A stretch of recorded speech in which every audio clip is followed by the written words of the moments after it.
A widow's daughter arrived with only $1 for her very first date. It is the laundress's daughter. Just look at that cheap cotton dress.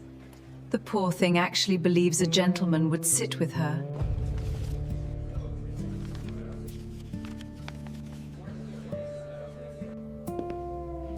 Miss, this table is reserved for dining patron. If your party is not arriving, I must ask you to settle your account and vacate the seat. But when the boy never came, the millionaire cowboy's son at the next table noticed her. The lady is not leaving. She is dining with me. The warm lights of the Golden Spur glowed against the cold Mercer's Crossing night, while 17-year-old Cora Boone sat alone at a table meant for two.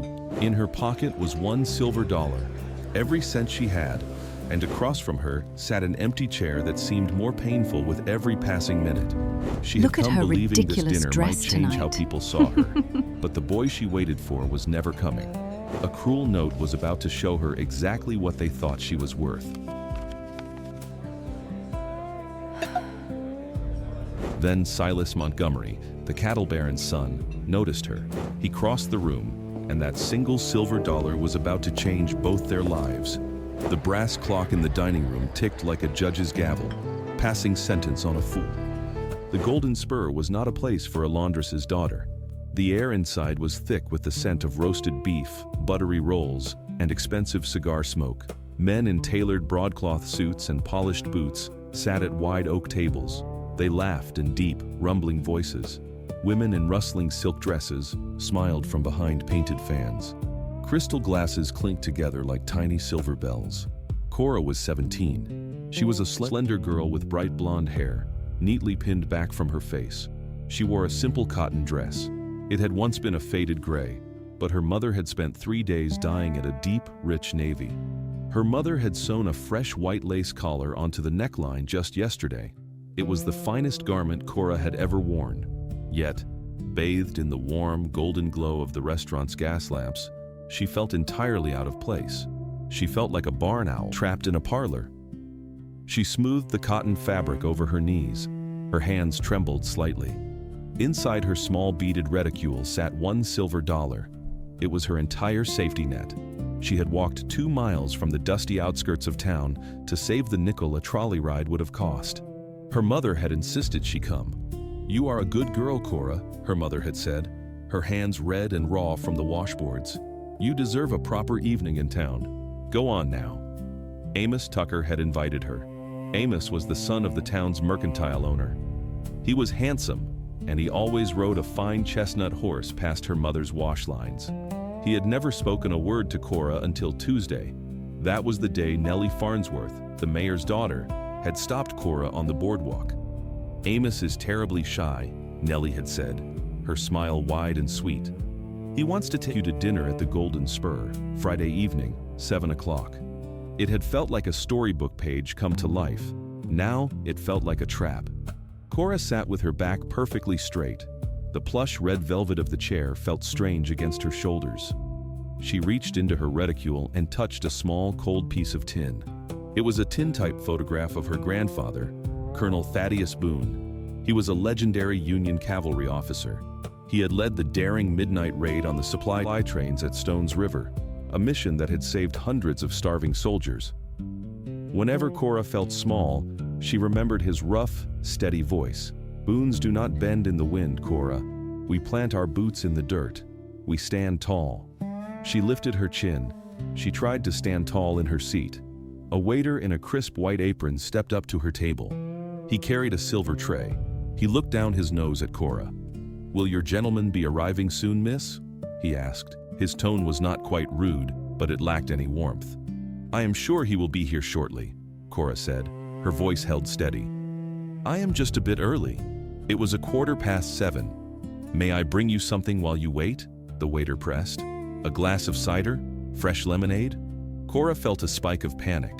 Lemonade in a place like this might cost half her silver dollar. She needed that dollar in case she had to buy her own supper or walk home in the dark. "Just a cup of plain black tea, please," Cora said softly. "Nothing in it." The waiter offered a thin, stiff smile. "Very well."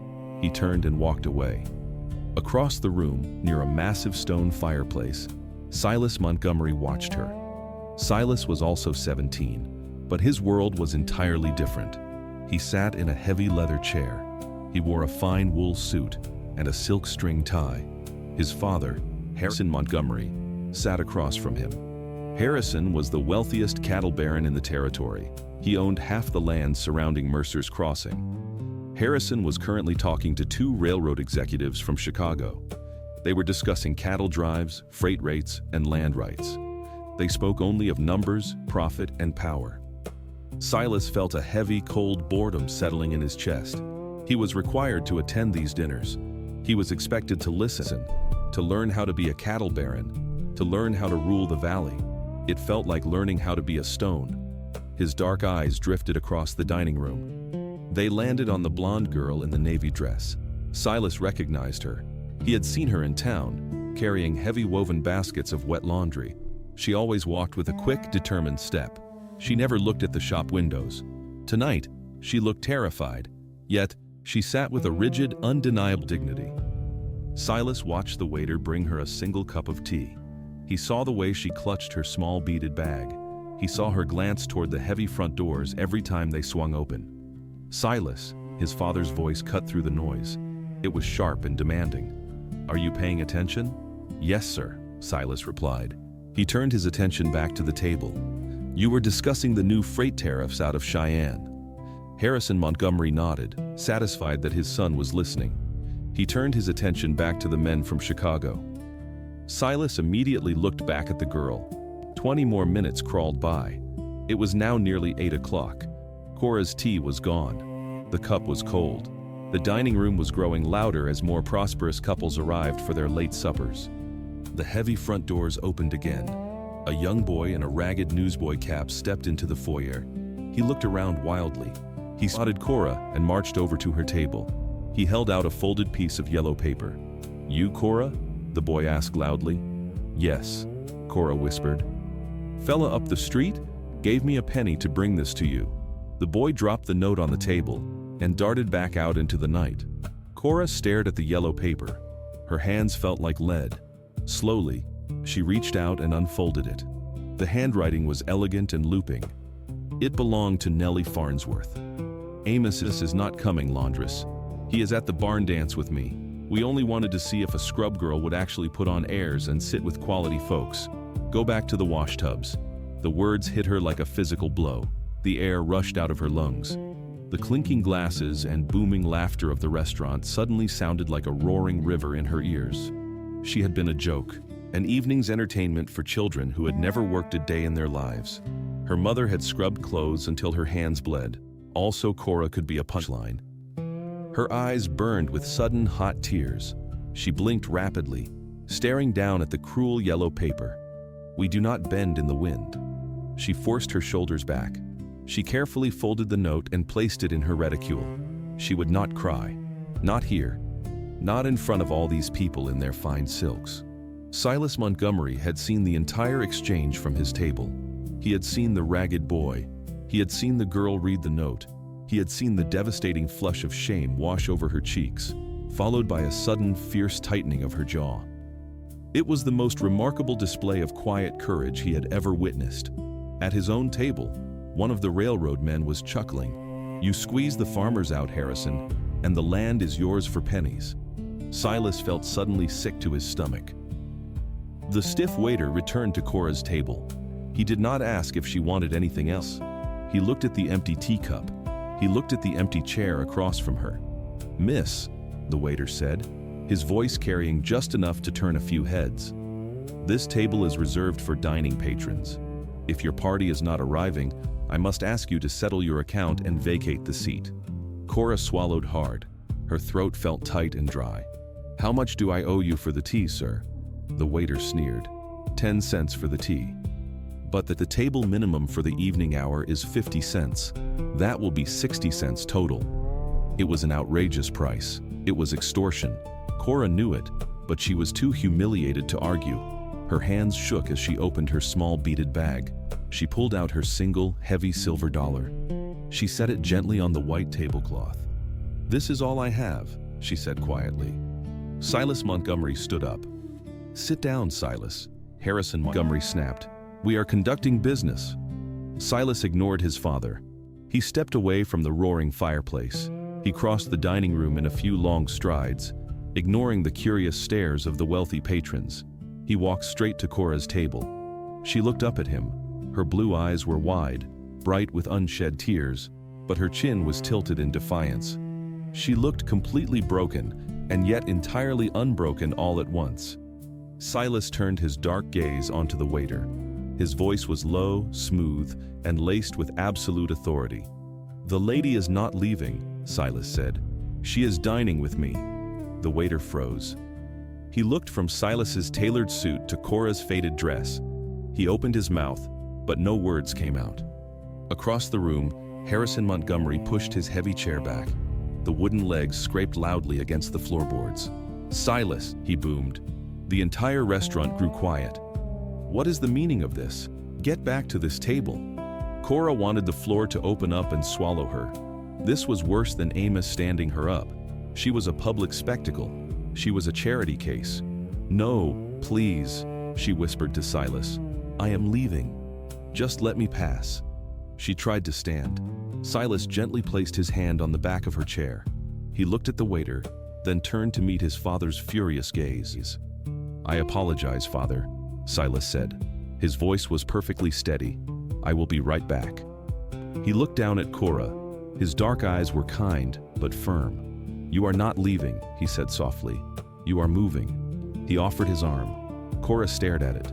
"What are you doing?" she asked. "My father is boring," Silas said, "and I am hungry. And you still need to eat your supper." He did not pull her. He simply waited. Cora looked at the staring faces in the room. She looked at the smirking waiter. She took Silas's arm. His coat was soft, thick wool. He led her away from the small, sad table by the door. He walked her right past his father's stunned face. "Silas Montgomery." Harrison's voice was like thunder rolling over the plains. Silas did not stop. He led Cora to the large table by the roaring fireplace. He pulled out a heavy wooden chair for her. "Sit," he instructed gently. Cora sat. Her hands were shaking in her lap. Silas took the seat right beside her. He looked calmly at his father. Then he looked at the two shocked railroad men from Chicago. "Father, gentlemen," Silas said, "this is my friend. She will be joining us for supper." Harrison Montgomery stared at his son. His face was rigid. He looked at Cora. His sharp eyes took in her homemade collar, her worn leather boots, and her pale, frightened face. He was a man used to total obedience. He was furious. But he was also a businessman in a public room. He forced a tight, cold smile. "Of course, welcome." A new waiter rushed over. He was older and had a kind, weathered face. He quickly set a new place for Cora. He laid out heavy silver forks and a crystal water glass. "May I fetch the lady a menu?" the waiter asked. "No," Silas said easily. "She will have what I am having, the roasted prime rib and a glass of fresh cider." "Right away, Mr. Montgomery," the waiter said. He vanished toward the kitchen. Cora stared at the pristine white tablecloth. She could not look up. "So," Silas said, turning to the railroad men, "you were saying something about the new freight lines out of Cheyenne." The conversation about cattle and railroads had died. The air at the table felt thick and heavy. Cora felt as though she were sitting at the bottom of a deep well. The sounds of the restaurant were muffled. Her heart beat a slow, painful rhythm against her ribs. She was sitting at the Montgomery table. She had a single dollar in her pocket. She had just been the victim of a cruel, childish trick, and now she was trapped in a cattle baron's den. Silas acted as if nothing was wrong. He acted as if he invited humiliated girls to business dinners every night. Harrison Montgomery steepled his fingers. He rested his elbows on the table. He did not look at the railroad men. He looked only at Cora. He was assessing her, measuring her worth. "So, miss," Harrison said. His voice was smooth, like oiled leather. Cora swallowed hard. The lump in her throat felt like a stone. She looked up at him. She remembered her grandfather's tintype in her purse. "We do not bend." "Sir," she said. Her voice was quiet, but it did not shake. "What is your name, girl?" Harrison asked. "Cora. Cora Boone." Harrison tested the name. Boone, you live in Mercer's Crossing? Yes, sir, on the edge of town. Harrison's smile remained, but his eyes grew colder. And your father? What business does he run? This was the question. The invisible fence that separated her from people like the Montgomerys. Silas tensed beside her. Father, we do not need to play 20 questions, Silas warned. I am merely making conversation with your guest, Silas, Harrison said smoothly. He looked back at Cora. Well, Miss Boone? Cora looked at the fine silver on the table. She thought of her mother's cracked, bleeding hands. She thought of the heavy iron she pushed over the mayor's shirts. A sudden hot anger sparked in her chest. She was the daughter of a hard-working, honest woman. She had nothing to hide. She lifted her chin. She looked Harrison Montgomery right in the eye. My father is dead, sir, Cora said. My mother is a laundress. She washes the table linens for this very restaurant. The silence at the table was absolute. The two men from Chicago suddenly found their water glasses very interesting. Silas closed his eyes for a brief moment. Harrison's mask slipped. A muscle twitched in his jaw. He realized this was not a game. His son had brought a washerwoman's daughter to his table, disrupting a major business deal. I see, Harrison said. The words dripped with ice. The waiter returned. He placed a massive, beautiful plate in front of Cora. A thick cut of roasted beef rested beside glazed carrots and buttery potatoes. It smelled of rosemary and rich gravy. It was a meal meant for a king. Cora knew she could not eat a single bite. Her stomach was tied in hard knots. This is ridiculous, Silas said. He glared at his father. You tell me to attend these dinners to learn. Then you interrogate a guest to make her feel small. I am having a polite conversation, Harrison replied. You are passing judgment, Silas shot back. Cora felt like a small bird caught between two hawks. She could not stay. She would not be the cause of this fight. She had faced the cruelty of Nellie Farnsworth. She would not sit here and be inspected by a cattle baron. She gently placed her linen napkin on the table. Thank you for your hospitality, Cora said. She kept her voice steady. It is a beautiful meal, but I must go. She stood up. The heavy chair scraped the floor. Harrison looked annoyed. Sit down, girl. You have not eaten. It was a command. No, thank you, sir, Cora said. I have lost my appetite. Silas stood up instantly. I will walk you out. Silas, sit down, Harrison ordered. It was no longer a request. The entire dining room was watching them. Silas looked at his father. It was a long, tense moment. The son challenging the ruler of the valley. No, Silas said. He reached into his vest pocket. He pulled out a crisp silver dollar and tossed it onto the table. For her tea. It was a sharp, defiant gesture. Harrison Montgomery's face turned a dangerous shade of red. Let us go, Silas said to Cora. He did not take her arm this time. He walked close behind her, shielding her from the stairs. They walked through the maze of tables, past the shocked hostess, and out the heavy wooden doors. The cool night air hit Cora's face. It felt like waking from a fever dream. She stepped onto the wooden boardwalk and took a deep, ragged breath. The air smelled of pine needles, dust, and horse sweat. It was real. She was shaking now, but it was not fear. It was a deep, burning rage. She turned on Silas. You should not have done that, she said tightly. Silas looked confused. Done what? Gotten you away from that table? All of it, Cora cried. Her voice was fierce. Dragging me to your father's table, ordering me a rich man's supper, throwing your money down. You did not have to do that. I was trying to help, Silas argued, stepping closer. That waiter was trying to rob you, and those kids who set you up, they were cruel. They were cruel, Cora agreed, and I was handling it. I was going to pay for my tea and walk out with my dignity, but you had to save me. You looked terrified. I was, she admitted, but you know what you did? You proved exactly what that note said. You made me your charity case.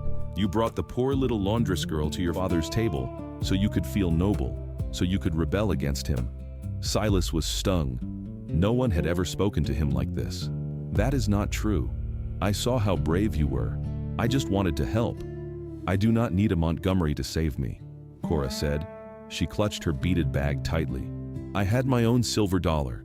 It was going to be my story, my problem. You made it a spectacle. I would rather have left with my pride. She turned and began to walk quickly down the boardwalk. Her boots thumped loudly against the wood. "Wait," Silas called out. "Where are you going?" "Home," she yelled back, not stopping. "It is dark. Let me get my horse. I will ride you back." Cora stopped at the edge of the boardwalk, right where the wood met the dirt road. She spun around. The dim light of a street lamp caught her face. She looked fierce and proud. "No horses," she said firmly. "No charity, and no more Montgomerys. Stay away from me." She turned and started walking down the dusty road. She did not look back. Silas stood on the boardwalk for a long time. The cool wind ruffled his dark hair. He was confused. He was angry. But more than anything, he was profoundly impressed. She had been humiliated, yet she possessed more raw strength than the railroad baron sitting at his father's table. "Stay away from me." He felt a strange, undeniable pull. He wanted to do the exact opposite. Slowly, he turned and walked back into the Golden Spur. The mood at the large table was like winter ice. The two men from Chicago were already standing, putting on their bowler hats. "Harrison, thank you for the supper," one of them said quickly, avoiding Silas's eyes. "We will send a telegram regarding the freight costs." They practically ran out of the restaurant. Now, it was just father and son. The table was a wreck of tension. Cora's untouched beef sat between them. Silas's silver dollar gleamed on the white cloth. Harrison Montgomery slowly picked up the coin. He slipped it into his own pocket. "A cheap gesture, Silas," Harrison said. His voice was dangerously quiet. "Never throw money to prove a point." Silas sat down. He suddenly felt exhausted. "She was being bullied, father, a cruel joke." "The world is full of cruel jokes," Harrison replied. He signaled the waiter for the check. "Those children who tricked her are foolish, but their foolishness is not your concern." Harrison leaned across the table. His eyes were cold stones. "You will never embarrass me like that again. Do you understand?" "You embarrassed her," Silas shot back. "A working girl." Harrison almost laughed. "Do you have any idea what you just did? You brought a peasant to a business meeting. You showed sentiment. On the frontier, Silas, sentiment is a cancer. It makes you weak. It makes you vulnerable." "It was decency," Silas argued. Harrison's smile was thin and sharp. "Decency is a luxury for men who have nothing to lose. We are building an empire, son. The strong take the land. The weak wash the shirts. Your only job is to be strong. You do not carry the weak on your back." He paused, his gaze drilling into Silas, especially not her kind. Silas stared at his father. The gap between them felt wider than the canyon. They were speaking two entirely different languages. "Her name is Cora Boone," Silas said quietly. "It does not matter what her name is." "Her grandfather is Colonel Thaddeus Boone," Silas continued. Harrison paused. The silver pen in his hand stopped moving over the leather checkbook. He looked up. The name registered immediately. Every man in the territory knew of Colonel Boone. He was a war hero, a legend of the cavalry. "Is that so?" Harrison murmured. He finished signing the paper. He placed his pen back in his pocket. "A pity. All that courage, and the bloodline ends up in a washtub. A granddaughter who lets herself be the punchline of a joke." Harrison stood up. He adjusted his heavy wool coat. "Stay away from her, Silas. I mean it. She is a distraction. She is beneath you." Silas said nothing. He watched his father walk away. He looked at the empty velvet chair where Cora had sat. He remembered the fierce pride in her eyes when she refused his help. Stay away from her. For the first time in his life, Silas Montgomery felt truly, deeply defiant. Cora walked fast.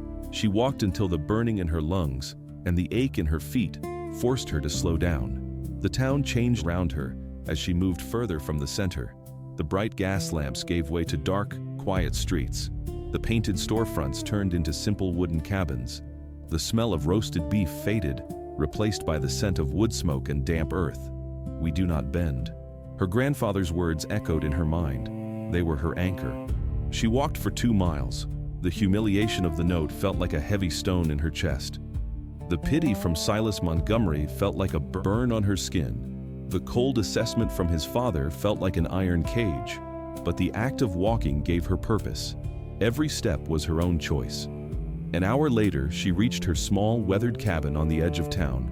The front yard was filled with empty wooden wash tubs and long clotheslines sagging in the dark. She pushed open the front door. The cabin was lit by a single kerosene lamp. It smelled of lye soap and boiling starch.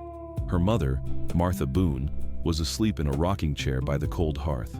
She was still wearing her heavy canvas apron. Her hands rested in her lap, fingers swollen and red. Martha had spent the entire day boiling water, scrubbing shirts, and pressing collars. Also, Cora could have a pretty blue dress. Also, Cora could go into town and be a lady for one night. A wave of love, so fierce it brought fresh tears to her eyes, washed over Cora. She walked to the small woven blanket draped over the sofa. She picked it up and gently tucked it around her sleeping mother. Martha sighed in her sleep, a sound of profound exhaustion. Cora stood and watched her for a moment. This was her reality. It was a hard life. It was a tired life. But it was honest, and it was real. "Cora, that you, girl?" The voice was rough, like gravel crushed under a wagon wheel. It came from the back room. Cora wiped her eyes and walked to the doorway. "Yes, Grandpa, I am home." The room was tiny. It held a simple cot, a wooden dresser, and a heavy wooden wheelchair.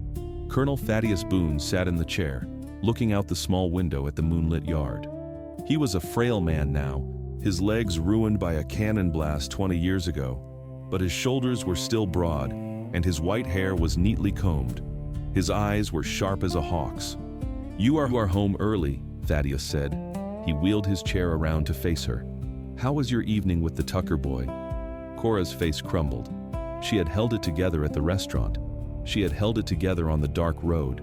She had held it together for her mother, but she could not hide the truth from him. She sat on the edge of the cot. Slowly, she told him everything. She told him about the yellow paper, the laughing note from Nellie. She told him about the empty chair, the cruel waiter, and the heavy silver dollar. Then she told him about Silas Montgomery, the cattle baron's son. She recounted being marched to the big table, the sharp questions from the father, and her own proud answer. "My mother is a laundress." She told him about the untouched roast beef, the silver dollar thrown in defiance, and her angry walk home in the dark. When she finished, the small room was quiet. Cora was crying now. They were silent, angry tears. Thaddeus Boone did not look at her with pity. His weathered face was hard. His jaw was firmly set. He wheeled his chair closer and placed his large, calloused hand on her knee. "You are a Boone," he said. His voice was a low, steady rumble in the dark. "We have a proud name. We served. We built this country. We never let anyone tell us what we are worth." He looked her squarely in the eye. "Did you cry in front of them?" "No, Grandpa," she whispered, wiping her cheek. "I waited." "That is right," he said. "You are allowed to bleed at home, Cora, never on their battlefield." He squeezed her knee. "That cattle baron, Harrison, he asked what your mother did?" "Yes, and you did not hide it." "I told him," Cora said. "I said she washes their linens." "Good girl," Thaddeus said fiercely. "You never be ashamed of your mother. She works with her hands. That is honest sweat. That man just moves money around on paper." He paused, his eyes narrowing. "And the boy? The rich one, Silas?" "I told him to stay away from me," Cora said. "He tried to put me on his horse. He made me a charity project." Thaddeus nodded slowly. "The Montgomerys own the valley. They are different, Cora. They are not like us. The father is a wolf, and that boy is the wolf's son. You were right to walk away." He tapped her knee again. "Now, this is what you will do. You will go to sleep. On Monday morning, you will put on a clean dress. You will walk into the Mercer Academy. You will hold your head so high your neck aches. You will look right through them. Do you know why?" Cora shook her head. "Because they are hollow," Thaddeus said, his voice ringing like iron. "They are built on cruel jokes and their father's gold. You are solid. You are built on something real." Cora took a deep breath. The heavy stone in her chest began to crack. "Yes, Grandpa." Monday morning brought a cold, gray sky. Cora walked the 2 miles to the Mercer Academy. It was a handsome brick building, paid for largely by the cattle barons and merchants. She held her grandfather's words close to her heart. Hollow, solid, real. She pushed open the heavy oak doors. The main hall was filled with the loud chatter of students. Then, as she stepped inside, the noise vanished. It was replaced by a low, rushing wave of whispers. She felt every eye turned toward her. She was the laundress's daughter, the girl who actually showed up at the Golden Spur. She kept her eyes forward. She walked toward the coat room. By the chalkboard, Nellie Farnsworth and Amos Tucker stood with their friends. They saw her. Nellie's face lit up with a smile that was entirely teeth. She stepped directly into Cora's path. "Cora," Nellie said, her voice dripping with false sweetness. "We felt just terrible. Amos's horse threw a shoe on Friday. He simply could not make it into town." It was a lazy, insulting lie. Amos stood behind Nellie, smirking. He would not even look Cora in the eye. "Did you wait terribly long?" Nellie pressed. The group behind her snickered. Cora thought of her grandfather. She thought of her mother, asleep in her apron. She looked at Nellie's perfect porcelain face. She did not feel anger. She felt nothing at all. "It was an education, Nellie," Cora said. Her voice was quiet, but it carried perfectly in the silent hall. Nellie's smile faltered. This was not the reaction she wanted. She wanted tears. She wanted Cora to run. "I learned something," Cora continued. She looked past Nellie, forcing Amos to finally meet her gaze. "I learned what you are both made of." She paused, her voice steady and cold. "It is nothing special." The snickers stopped instantly. Amos's smirk vanished. Cora stepped around Nellie. She did not run. She walked with measured, dignified steps toward the coat room. Down the hall, standing in the shadows of the doorway, Silas Montgomery watched. He had arrived early, dreading this exact moment. He had seen the whispers start. He had tensed, ready to intervene, but then he heard her words. He watched her walk away, entirely unbroken. His father's voice echoed in his mind. "She is weak." His father was wrong. She was the strongest person in the territory. Silas stepped out of the shadows. He walked straight toward Amos and Nellie. The students straightened up. Silas was the unspoken king of the academy. "Morning, Silas," Amos said, trying to sound casual.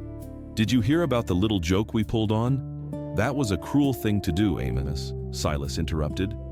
His voice was not loud, but it cut through the hall like a sharpened blade. Amos's jaw dropped. "Silas, it was just a bit of fun. She is just a scrub girl." "No," Silas said. It was pathetic.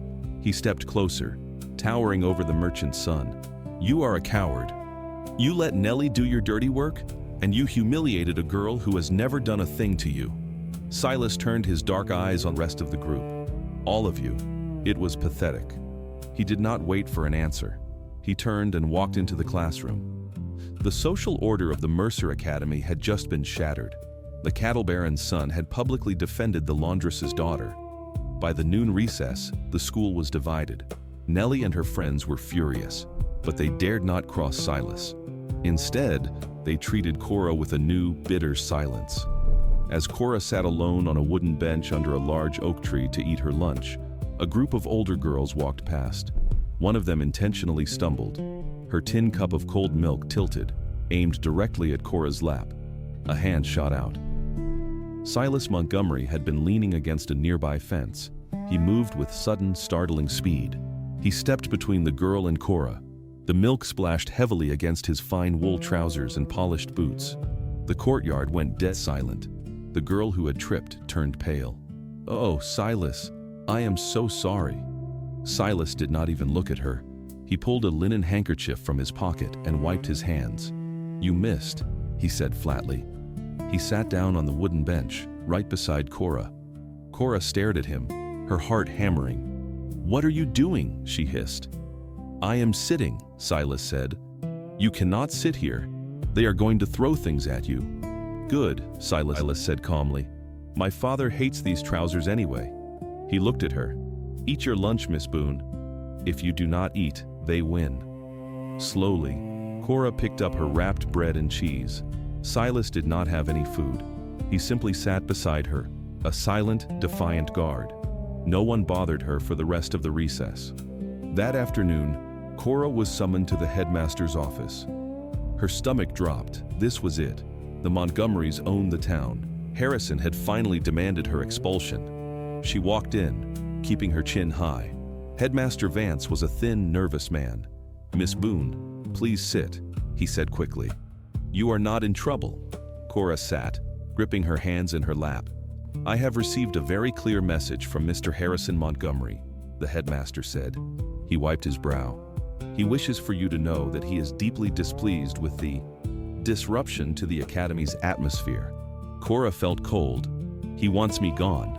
"No," Headmaster Vance said, surprised. "Quite the opposite. Mr. Montgomery stated that you are a hard-working student.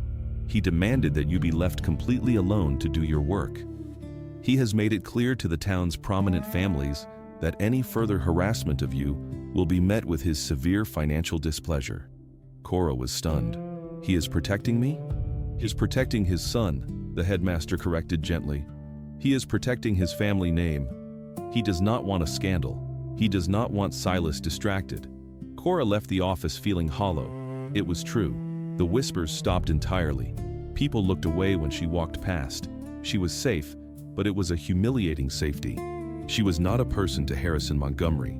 She was a problem he had solved with a single threat. He had placed her in a glass box.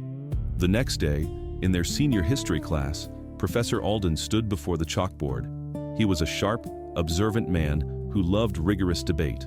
"Class," Professor Alden announced, "it is time for your final term paper. It will count for half your grade. The topic is the expansion of the Western frontier. You will work in pairs. I have chosen the pairings to encourage new perspectives." He tacked a piece of paper to the board. The students crowded around. Cora scanned the list. She saw Amos paired with Nellie. Then, at the bottom, she saw it. Boone, Cora, and Montgomery, Silas. It was not an accident. Professor Alden had seen the divide in the school, and he was forcing them together. The bell rang. The class erupted into chatter. Silas walked over to Cora's desk. The other students gave them a wide berth. "He thinks he is clever," Silas said, looking at the professor. "This is impossible," Cora whispered. "Your father told the headmaster to keep everyone away from me. I am supposed to be in a bubble." "My father is trying to control me," Silas said, his jaw tightening. "He is trying to put out a fire. And Professor Alden is throwing a match on it," Cora said. Silas sighed, running a hand through his dark hair. "I do not care about my father's pride, and I do not care about the professor's games. I only care about the grade, and so do you." He was right. Cora needed top marks if she ever hoped to become a teacher herself. "I cannot come to your estate," Cora said firmly. "I would never ask you to," Silas replied, "and I know I am not welcome at your home. We will meet at the town library, Saturday morning, 9 o'clock. We plan the essay, we write it, and we are done." "Just partners," Cora agreed. "Just partners," Silas echoed. Saturday morning was bright and crisp. The Mercertown Library was a quiet room filled with the smell of old paper and dust. Cora arrived early, claiming a sturdy oak table in the back corner. Silas arrived at 9 precisely. He did not look like a wealthy heir. He wore a simple canvas work shirt and worn denim trousers. He looked like a normal ranch hand. He sat across from her. "Boone," he said, nodding. "Montgomery," she replied. They sat in silence for a moment. Then Cora pulled out her notebook. She was strictly business. "We cannot just write about cattle trails and train routes," Cora said. "It is too simple." Silas leaned forward. "What do you suggest?" Cora pushed her notes toward him. The invisible hands, the people who actually built the frontier, the railroad laborers laying the track, the women washing the clothes, the people you see every day but never truly notice. They are the engine of this territory, but they do not own a single acre of it. Silas read her notes carefully. He looked up, his dark eyes thoughtful. "That is good. That is half the paper. What is the other half?" He took the pencil and wrote 3 words on her paper. "The Gilded Cage." "What is that?" Cora asked. "The burden of expectation," Silas said quietly. "The world thinks wealth brings freedom. It does not. It brings a different kind of trap. My grandfather claimed the land. My father built the empire. I am simply a link in a chain. My entire life is already planned. The ranches I will run, the deals I will make, the ruthless man I am expected to become. You think you have no choices, Cora. I have no choices either. Mine are just more expensive. Cora stared at him. She had always viewed his life as a golden dream. She thought of his father, the cold, calculating man at the restaurant. Sentiment is a cancer. Your father, she whispered. He built the cage. Yes, Silas said. They looked at each other across the oak table. They were not friends. They were partners on opposite sides of a massive canyon. But for the first time, they understood each other perfectly. They worked for 4 hours. They built an outline. They divided the research. It was easy. He was brilliant with dates and politics. She was brilliant with structure and emotion. I need one more reference, Cora said, rubbing her tired eyes.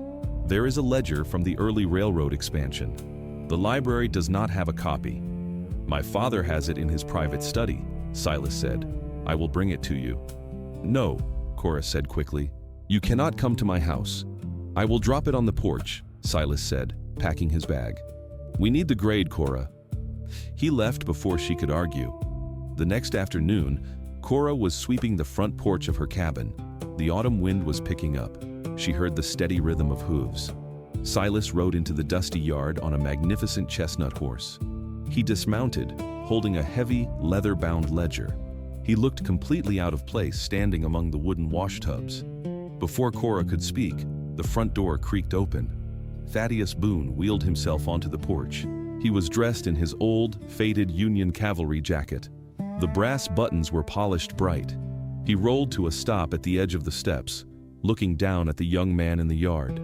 Grandpa, Cora said nervously, this is Silas Montgomery, my project partner. Thaddeus stared at Silas for a long, heavy minute. He was not looking at a boy. He was measuring a man. Montgomery, Thaddeus said. His voice was gravel. Sir, Silas said. He stood perfectly straight. He did not look away. You are Harrison's boy. Yes, sir. I knew your grandfather, Thaddeus said. He was a hard man, but he fought fair. So I have been told, sir, Silas replied. Thaddeus tapped the wooden wheel of his chair. You brought my granddaughter a book. Yes, sir. For our term paper. Silas stepped forward and held out the heavy ledger. Cora reached for it, but Thaddeus raised a hand. Wait. Thaddeus looked intently at Silas. You are the one from the restaurant. And the school. You took a cup of milk meant for my girl. Silas's face remained stoic. Yes, sir. Why? Thaddeus demanded. Silas looked at Cora, then back to the old veteran. Because it was a cruel thing they were doing. It lacked honor. Thaddeus stared at him. His sharp eyes missed nothing. You embarrassed your father. You stood against your own kind. They are not my kind, sir, Silas said quietly. The dusty yard was silent, save for the wind rattling the clotheslines. Slowly, Thaddeus Boone reached out. Give me the book, son. Silas handed the heavy ledger to the old soldier. Thaddeus weighed it in his hands, then passed it to Cora. Take the book, Cora, Thaddeus said. He looked back at Silas. Thank you for the ledger, Mr. Montgomery. And thank you for your decency. He turned his chair. No, I will see you at supper, Cora. Thaddeus wheeled himself back inside. Silas let out a slow breath. He had just faced a legendary cavalry commander, and he had somehow survived. I should go, Silas said. Thank you, Silas, Cora said softly. He tipped his hat and rode away. The day of the presentations, the Academy Assembly Hall was crowded. Parents had been invited. Sitting in the very back row, wearing a dark, immaculate suit, was Harrison Montgomery. Cora's stomach clenched. This was a trap. Silas caught her eye. He gave her a single, firm nod. We do not bend. Professor Alden called their names. They walked to the front of the room. Our paper, Cora began, her voice ringing clear over the crowd, examines the true foundation of the Western frontier. It is not a story of a single class. She spoke about the invisible hands. She spoke of the laborers, the track layers, the women who washed the dust from the town. She did not speak with anger. She spoke with undeniable facts and deep respect. The room was utterly silent. Nellie and Amos shrank in their seats. Then, Silas stepped forward. "The second half of our paper," Silas said, his voice deep and steady, "examines the gilded cage." He did not look at his father. He looked directly at the students. He spoke of the burden of inherited empires. He spoke of a world where profit replaces decency, where sentiment is viewed as weakness, and where sons are forged into cold copies of their fathers. "The frontier," Silas concluded, "was built by the invisible hands, and it is ruled by the gilded cage. They rely on each other, but neither is truly free." They finished. The hall was completely silent. Professor Alden stared at them, deeply moved. He slowly began to clap. The rest of the room joined in. It was thunderous, genuine applause. In the back row, Harrison Montgomery did not clap. He stood up. He adjusted his coat. He looked at his son, then at the laundress's daughter. He gave a single, curt nod of acknowledgement. Then, he turned and walked out the door. Weeks later, the first winter snow began to fall over Mercer's Crossing. The term was over. Cora and Silas had earned the highest marks in the academy. The social order of the school had settled. Cora was no longer a target, and she was no longer a charity case. She was simply Cora Boone. It was exactly what she had always wanted. On a Friday afternoon, a young boy ran up to her on the boardwalk and handed her a folded piece of paper. The handwriting was sharp and familiar. "The Golden Spur. 7 o'clock. My treat. Silas." Cora's heart gave a sudden, unexpected leap. But she remembered the last time. She borrowed a pencil from the general store and wrote on the back, "No, I am not a project." The boy ran off. 10 minutes later, he returned with the paper. "I know. It is just supper. Please." Cora smiled. She went. She walked through the heavy mahogany doors of the Golden Spur. The warm light and the smell of roasted beef washed over her. The hostess smiled warmly. "Right this way, Miss Boone." She was led to a small, quiet table by the window. Silas was sitting there. He was not wearing a suit. He wore his simple canvas shirt. On the table, there was no prime rib. There was no crystal glassware. There were 2 heavy glass mugs of sweet sarsaparilla and a large, steaming basket of fried potatoes. Silas stood up as she approached. "Hello, Cora." "Hello, Silas." She sat down. She looked at the simple food. "You said it was your treat." "I did," Silas said, pushing the basket toward her. "The total comes to exactly 90 cents. Cora stopped. She stared at him. A slow, genuine smile spread across Silas's face. It was the first time she had ever seen him truly smile. Cora felt a laugh bubble up in her chest. She reached into her small beaded reticule. She pulled out her heavy, polished silver dollar. She placed it squarely on the white tablecloth. "Keep the change," Cora said. Silas laughed. He picked up his mug. "To our great." "To the frontier," Cora corrected, tapping her mug against his. They ate the hot potatoes. They drank the sweet sarsaparilla. They sat together in the warm light of the dining room. It was not a rescue. It was not a rebellion. It was simply a beginning. And that's where we leave Cora and Silas for now. Whenever I share these frontier tales, I hope they offer you a quiet escape from the everyday hustle. I'd love to know how you're taking in today's story.